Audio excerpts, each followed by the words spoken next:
Halo semua, balik lagi di sini. Hari ini kita mau jadi detektif nih. Kita bakal bongkar sebuah hubungan tersembunyi antara lingkungan tempat kita tinggal dan kesehatan kita.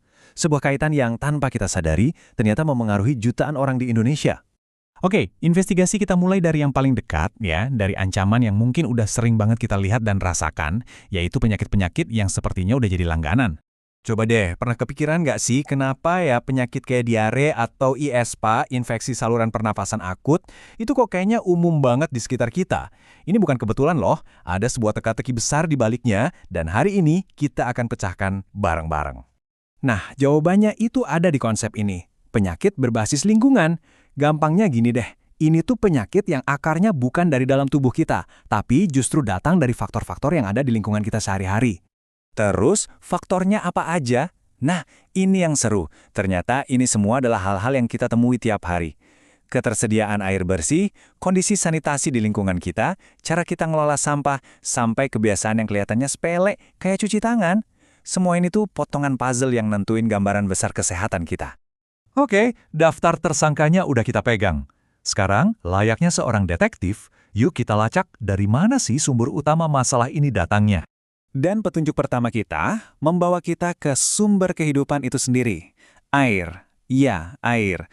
Air ini bisa jadi sahabat terbaik kita, tapi kalau udah tercemar, wah dia bisa berubah jadi musuh yang paling berbahaya.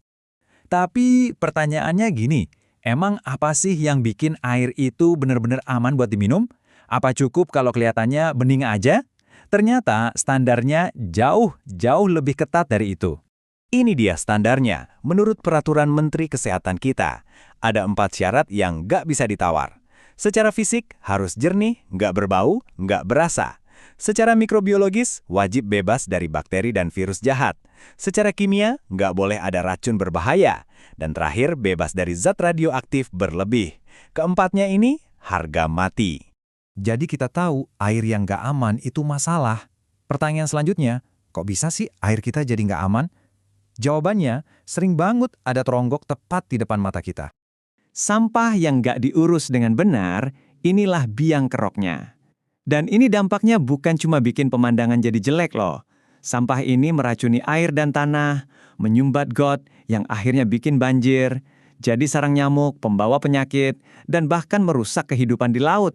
Dan disinilah benang merahnya kelihatan. Semua sampah itu, entah plastik atau sisa makanan, pada akhirnya sering banget berakhir di sumber air kita, sungai, danau, bahkan sumur, dan mencemarinya secara langsung. Rantai masalahnya mulai kelihatan jelas kan? Dan ini bukan cuma teori loh, sebuah studi kasus nyata di salah satu desa di Indonesia menunjukkan konsekuensi yang belak-belakan. Banyak banget kasus diare ternyata disebabkan oleh air yang sudah terkontaminasi tinja manusia. Ini bukti paling nyata gimana sanitasi yang buruk bisa langsung berubah jadi penyakit. Sekarang, coba kita zoom out sedikit. Kita lihat gambaran yang lebih besar lagi. Ternyata, pilihan yang kita buat di tingkat nasional, apalagi soal energi, itu punya efek domino yang luar biasa bagi seluruh lingkungan dan ujung-ujungnya kesehatan kita semua. Tapi, di tengah semua tantangan ini, ada satu harapan yang gede banget. Percaya atau enggak, Indonesia itu salah satu negara dengan potensi energi terbarukan paling melimpah di muka bumi. Ini kayak harta karun yang cuma nunggu untuk kita manfaatkan. Coba lihat aja daftarnya. Dari biomasa, panas bumi yang kita punya banyak banget, matahari yang bersinar sepanjang tahun, sampai kekuatan air, angin, dan ombak laut. Potensi kita itu membentang dari Sabang sampai Merauke.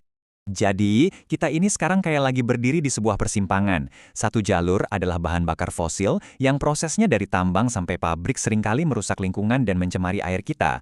Jalur lainnya adalah energi terbarukan yang menjanjikan lingkungan lebih bersih, air lebih aman, dan alam yang terjaga. Pilihannya ada di tangan kita.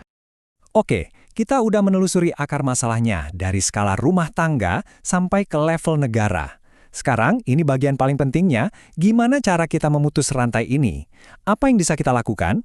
Mulai dari diri kita sendiri, sekarang juga. Semuanya bisa dimulai dari cara kita memperlakukan sampah. Ada 3 langkah kunci yang dampaknya gede banget. Pertama, reduce atau kurangi, terutama penggunaan produk sekali pakai. Kedua, recycle atau daur ulang, ubah sampah jadi barang yang berguna lagi. Ketiga, kompos atau buat kompos dari sampah organik untuk menyuburkan tanah. Dan tentu saja, jangan lupakan kebiasaan kecil yang jadi benteng pertahanan utama kita, mencuci tangan pakai sabun. Ini adalah aksi paling sederhana dengan dampak perlindungan yang luar biasa besar. Pada akhirnya, semua informasi ini kembali ke satu pertanyaan penting untuk kita semua. Setelah melihat benang merah dari sampah di depan rumah hingga pilihan energi negara, langkah kecil apa yang akan Anda mulai hari ini untuk menjadi bagian dari solusi? Karena setiap perubahan besar selalu diawali dari satu langkah kecil.